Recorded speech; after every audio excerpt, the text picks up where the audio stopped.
Team media expert की तरफ से नवरात्रि स्पेशल में आपका स्वागत है। नवरात्रि के 9वें दिन देवी सिद्धिदात्री की पूजा की जाती है। दुर्गा माँ के सिद्धि और मोक्ष देने वाले स्वरूप को सिद्धिदात्री के नाम से पूजा जाता है। मान्यता यह है कि माँ दुर्गा का यह स्वरूप सभी प्रकार की सिद्धियों को देने वाला है। कहते हैं कि सिद्धिदात्री की पूजा करने से सभी प्रकार का ज्ञान आसानी से मिल जाता है और उनकी पूजा करने वाले को कोई भी कष्ट नहीं होता है। पौराणिक मान्यताओं के अनुसार भगवान शिव ने सिद्धिदात्री की कृपा से ही अनेकों सिद्धियां प्राप्त की थी। माँ की कृपा से ही शिव जी का आधा शरीर देवी का हुआ था। इसी कारण शिव अर्धनारीश्वर नाम से प्रसिद्ध हुए। आइए जानते हैं माँ सिद्धिदात्री का स्वरूप, पूजा विधि, कन्या पूजन का महत्व और कथा। माँ सिद्धिदात्री का स्वरूप। मान्यता अनुसार सभी देवी देवताओं को भी माँ सिद्धिदात्री से ही सिद्धियां प्राप्त हुई हैं।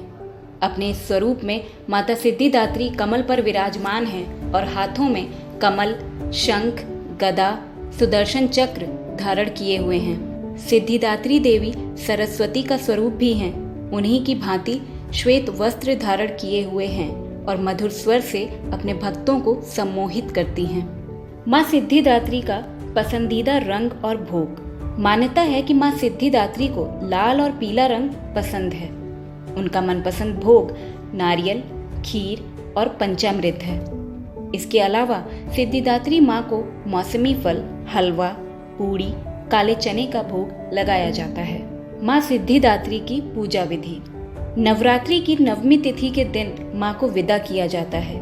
इस दिन सुबह सवेरे उठ जाना चाहिए, फिर स्नान करने के बाद चौकी लगानी चाहिए। इस पर माँ सिद्धिदात्री की मूर्ति को स्थापित करें। इसके बाद माँ को फूल अर्पित करें। माँ को अनार का फल चढ़ाएं। मिष्ठान, पंचामृत और घर में बनने वाले पकवान का भोग लगाया जाता है। नवरात्रि में क्या है कन्या पूजन का महत्व? इस दिन माँ दुर्गा के 9 स्वरूपों के प्रतीक 9 कन्याओं को अपने घर आमंत्रित करके पूजन किया जाता है। कन्या पूजन के साथ ही माँ दुर्गा को विदा कर दिया जाता है और नवरात्रि का समापन हो जाता है। आइए जानते हैं कन्या पूजन विधि। शास्त्रों के अनुसार 2 वर्ष से लेकर 10 वर्ष तक की कन्या को कन्या पूजन के लिए आमंत्रित करना चाहिए।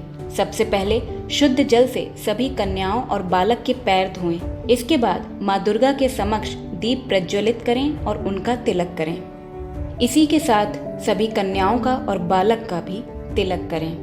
कन्याओं को खिलाने के लिए जो भी भोजन, खीर, पूड़ी, हलवा, चना जो भी बनाया गया हो, उसमें थोड़ा सा भोजन माता रानी को अर्पित करें। इसके बाद बालक व सभी कन्याओं को भोजन परोसें और प्रेम पूर्वक भोजन करवाएं। भोजन के पश्चात कन्याओं के पैर छूकर उनका आशीर्वाद लें। इसके बाद कन्याओं को प्रसाद, फल व सामर्थ्य अनुसार दक्षिणा देकर उन्हें विदा करें। ये थी कन्या पूजन विधि। आइए सुनते हैं माँ सिद्धिदात्री की कथा। देवी पुराण में ऐसा उल्लेख मिलता है कि भगवान शंकर ने भी इन्हीं की कृपा से सिद्धियों को प्राप्त किया था।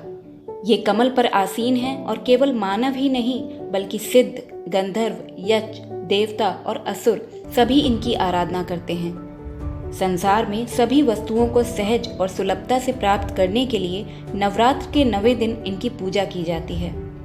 भगवान शिव ने भी सिद्धिदात्री देवी की कृपा से तमाम सिद्धियां प्राप्त की थी।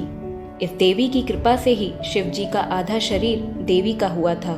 इसी कारण शिव अर्धनारीश्वर नाम से प्रसिद्ध हुए।